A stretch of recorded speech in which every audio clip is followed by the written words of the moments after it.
Good evening and welcome to Hello Kuwait, the live show that captures every single aspect of Kuwait, whether it's an event or activity, you name it. As always, we've got plenty of segments. We're going to cut to our first report, which is the celebration of the Moroccan Embassy for their Throne Day. So let's check it out together.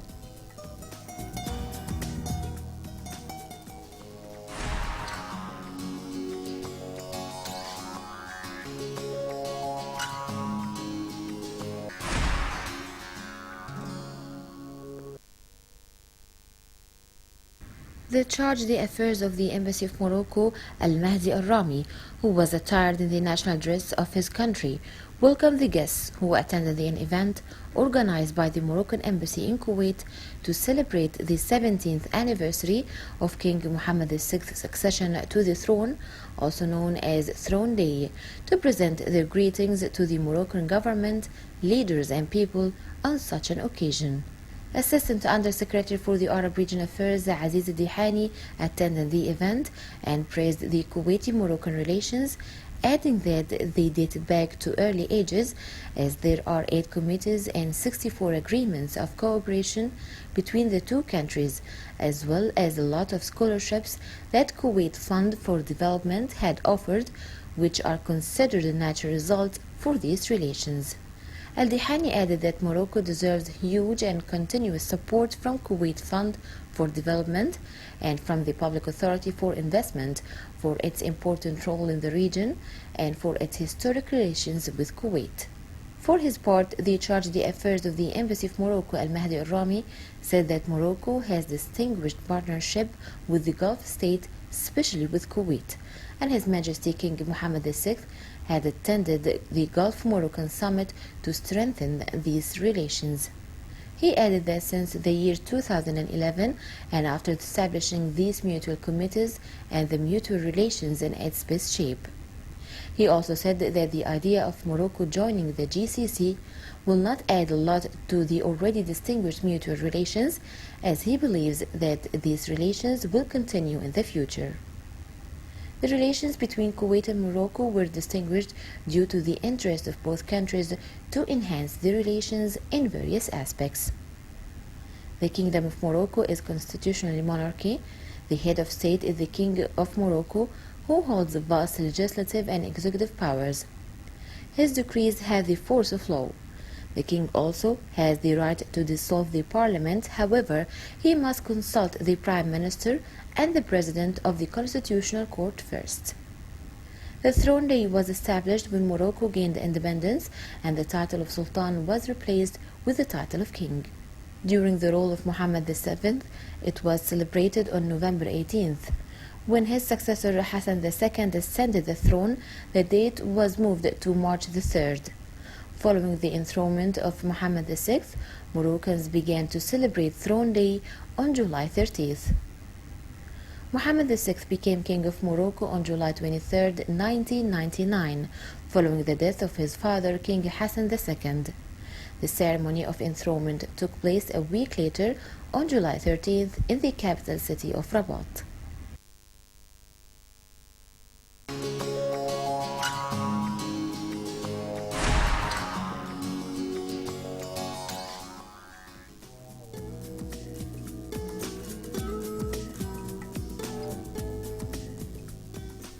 Welcome back. That was the celebrations in the Moroccan Embassy. I'm here tonight with Ali Qali. He's the first lieutenant at KFSD Public Relation Media Department. Hello and welcome to our show for tonight.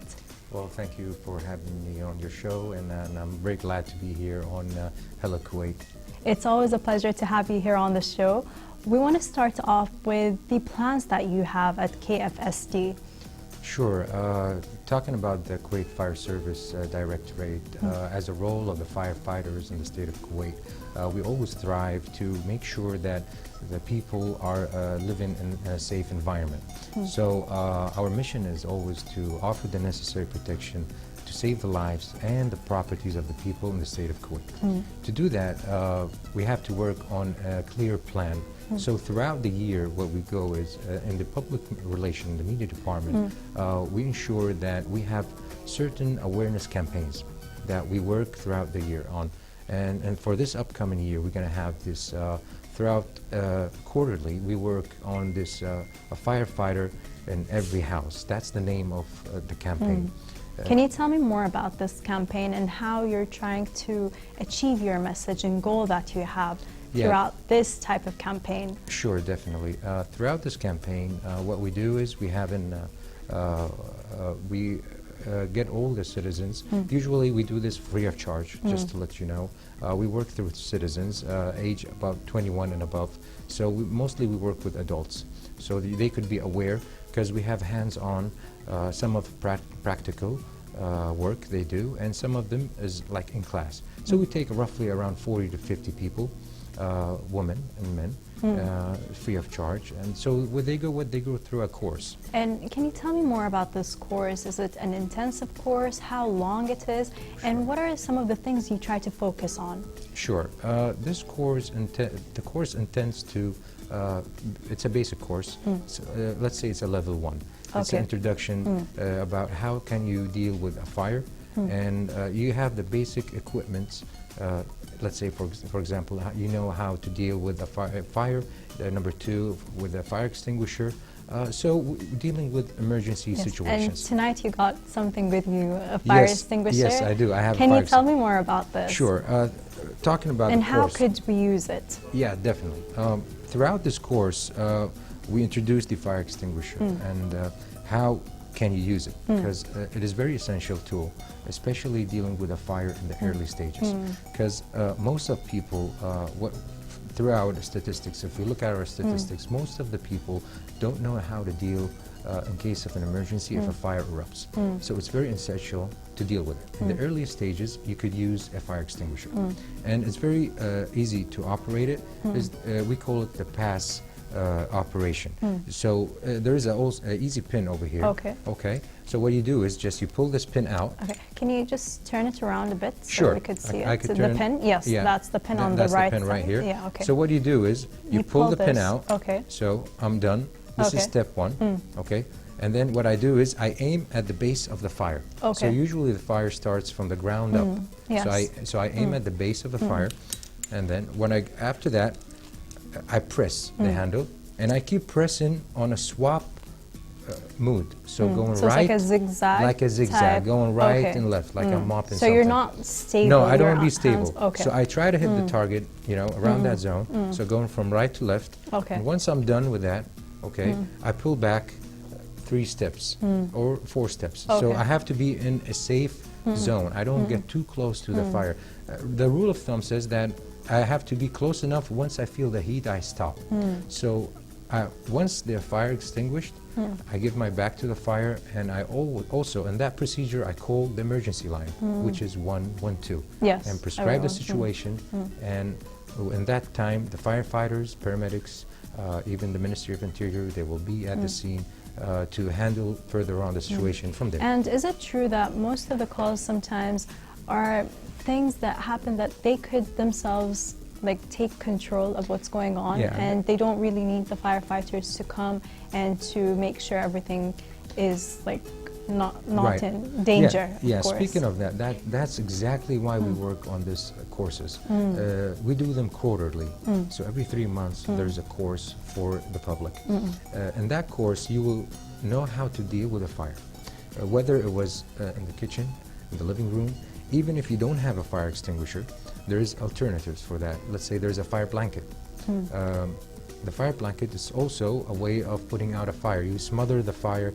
It's like a blanket. It's a different type of a blanket, not no, it's not the regular. No, it's a okay. different. It's a professional type of blanket. You could use it for also dealing with fires. So in that situation, going back to the course again, you get some hands-on exercises, practical exercises, so people know how to deal with a fire extinguisher and how to escape. And let's say, for example, you couldn't put out the fire. What are you going to do? Can you tell us some of the methods and ways in order to escape from fire in a situation where the person knows can't really do much when there is fire? Okay, let me prescribe how, real quick, if a fire erupts, what happens. Yes. So you know how to deal with the whole procedure. Yeah, the procedure. Let's say, for example, a fire erupts right here where we at. I hope it doesn't happen. Yes. But let's say for a fire happens right here. Usually a fire, like I said, it starts from the ground up. So the smoke rises. When the smoke rises, it gets in a mushroom shape in the room. So it goes up to the ceiling and it starts going back down again. So in that type, the safest way is to escape from the room is crawling out. So you need to know how to crawl out from the room if you're stuck. And where usually there is two exits. There is a primary and a secondary exit in every place building, or every location, you're at. whatever you're in the studio or you're at your house. Yes. So what's the primary? Primary is the exit doors, the main exit doors, okay? Usually in the first floors. The secondary exits are also, could be the back doors, it could be a window, but when I speak about a window, I don't mean a window on the fourth floor. Let me be clear about this. On the it ground could be on the floor, ground yes. floor. Just for you to breathe out, because most of the people suffocate from a fire. They don't let's say pass out from the smoke. No, I mean from the flames. The actual fire itself. Yes. No, it's from it's inhaling the CO2. That's the problem. The toxics that come out from fumes from the fire. So we try to avoid that. We need to breathe. So the rule of thumb is stay out, get out, and stay out. As simple as that. If you couldn't, get out from these two exits. Yes. You need to be, let's say for example, the fire is in the second room. Okay. You need to close the door, and you're safe in this room, because right now what you're not doing is you're not allowing the fire to, or the smoke or the flames to enter to your room. You need to extend. Let's say you're stuck, you cannot get out. There's smokes filling up the place, you know. So you stay in the room.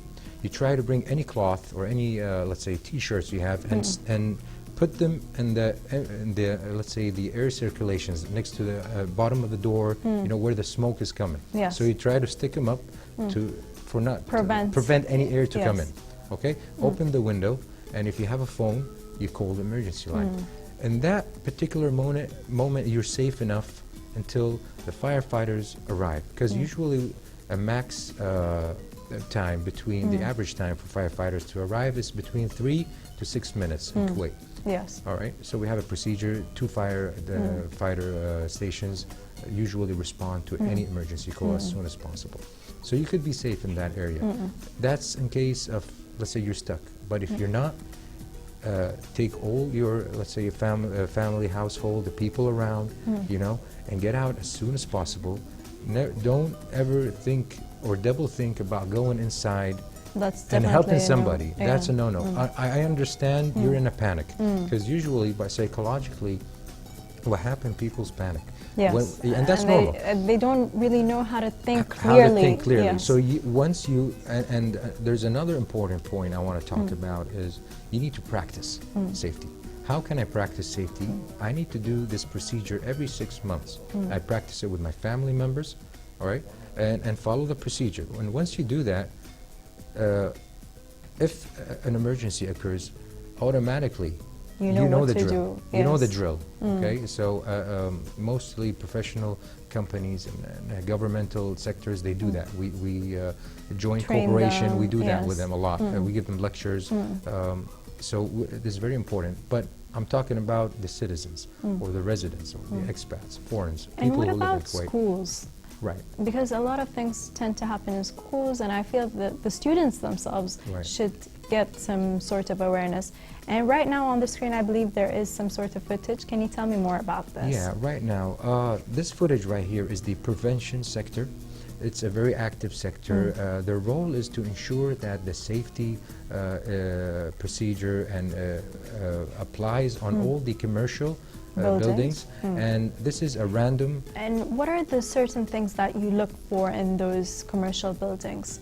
Right. The prevention sector, they have a certain guidelines that they go through, a checklist, such as, let's say right here, they're looking at a warehouse in a basement that is clearly unorganized. Yes. And that's a high risk. And people won't be able to come in or out in case of an emergency. Can you imagine if an emergency occurs, such as a small fire or flames will occur in that situation?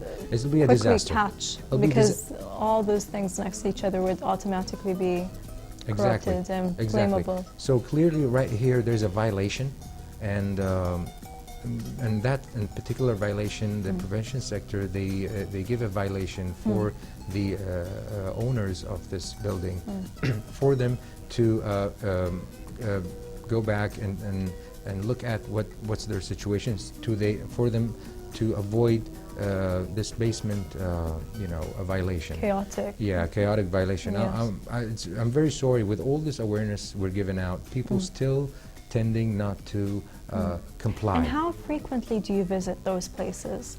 Well, like I said, it's random. The prevention sector, they work through a schedule, but it's a random schedule. The best thing about it, because you want to see people how they're acting without any prior notice. Of yes. course, you know. Like I said, blocking the exits right here, stacking stuff to the roof, even the sprinkle systems, because there is a sprinkle systems right here, even in case of an emergency. See, that's another blocking the exit right here. Yes. So it's very dangerous for both the firefighters and the people who are living in that building. And you're doing a great job in preventing all this to happen and going through all those different commercial buildings as well. Yeah, definitely. It's a hard job, but we need to ensure that the people that are living in that particular building or all other buildings are safe, and that's our job, you know, and people need to comply for their own safety. You know, it doesn't take much if you follow the safety procedure. You will help us as firefighters, and you will help yourself. See, that's a break, you know, a power wires right here are completely And how open. dangerous is this, like what we just saw? How could it? For me, it's a disaster, because there's all kinds of violations in that particular area, and right there they gave them the final notice, which is disclosed for that area. There's no use, they cannot use it or enter it until they go back to they will call and go as a they need to meet with the prevention sector and for them to come back again in this warehouse. You know, as I said, if we look at our statistics, the increase of numbers are due to people are not complying. And can you tell us more about like 2005 and 2016, how the rates have changed as well? Right. If we look into a comparison between the first quarter of 2015 compared to 2016, there is an increase about 2.7%. In the year of 2016, there's over 2,800 incidents that we have dealt with. Can you imagine in a quarter? And it's supposed to go down, not go up. Right. This is the problem. Yes. Well, with the increase of number of new buildings and the increase of population in Kuwait, usually you expect that the numbers increase. But we're working so hard with the governmental officials, and they're cooperating. Yes. But we need to work thoroughly to educate the people, especially the owners, the businessmen, other sectors as well, especially where, you know. And how are you setting this type of awareness to them? Yeah, like we said, we're working through the media, throughout the social media networks. We're giving advices. We're doing some public service announcements. And you also have a show on KTV2, so can you tell us more about that? Yeah, of course. This show is targeted for the audience on KTV2. It's a great show, actually. It's a joint show between the Kuwait Fire Service Department and the paramedics and the Ministry of Interior. The goal of it is to increase the awareness and how to show them our job, because sometimes you don't really appreciate the people unless you know how hard they're going through a daily basis, and what's the sacrifices they're giving out just for the people. So once you realize that, and we're doing live footage through the show, we're showing the people actual live situations, how firefighters are dealing. Can you imagine right now in the summer season, it's like 50+ Celsius, and they're wearing full gear, going out, putting out fires, you know, and the fire, when we talk about fires, we're talking about temperature rises above 200 degrees in a small indoor areas, and they're going in, you know, going all out. They're risking their lives to save other people's lives. You know, I know this is our job as firefighters, but in exchange of that, we need people to be aware and how to do that. And actually, I thank the Ministry of Communication that they're allowing us to work jointly with them to show the people, you know, how hard it is. And in exchange of that, all we need is to practice safety, and we always open for the public for any questions. Yes. Earlier on the show, I asked you about the schools, the different schools, and the awareness, because you're giving lectures to governmental places, different commercial buildings as well. So can you tell us more about the schools? Yeah, definitely. About schools, like I said, again, we have a joint cooperation with the Ministry of Communication. Throughout the year, we also give out lectures for various, you know, demographics, all the way from the KGs all the way to the universities. And in different sectors, we target them and we tell them about our jobs, and we give them also lectures. That's as part of our protocol, and to spread awareness, we do that throughout the year. There is over about, last year we gave out about 200 plus lectures for the Ministry of Education, and in exchange of that, we're seeing a lot of appreciation, and I'm happy actually when I see you know, young kids or adults, they look at firefighters, and you know, sometimes they wave at us, you know. Yes, they appreciate the work you're doing. Yeah, and that's what we want. I don't want you to be afraid of me when you see me, especially in the worst situations, because firefighters, they're in their best when you are in your worst. That's their job, you know, if you think about it. So, but you always have to be ensured that I'm here to protect and save, and you know, and that's what we do. And again, back to the aspect of what we do, lectures are given out, and there's a lot of even private sectors, they come out to us. Very interesting. So you're providing help to everyone. Of course, of course. And do you have any last words, Ali, and advice and a message to our audience for tonight? Yeah, definitely. You know, right now we're in the summer season, and we're in the peak, especially in the 3 months right now. I hope that people are in their house. Make sure that once you're done with any electrical outlet, please switch it off and avoid any overload, because based on our statistics, this is the #1 cause of incidents in Kuwait, and that's the #1. So please switch off all the electrical outlets once you're done, and in that case you will be safe. Thank you so much, Ali, for being here tonight with us and sharing all this different information about the prevention of any sort of fire. Well, thank you for having me on your show, and we wish you all the best. Thank you. We're going to cut to a short break, so stay tuned.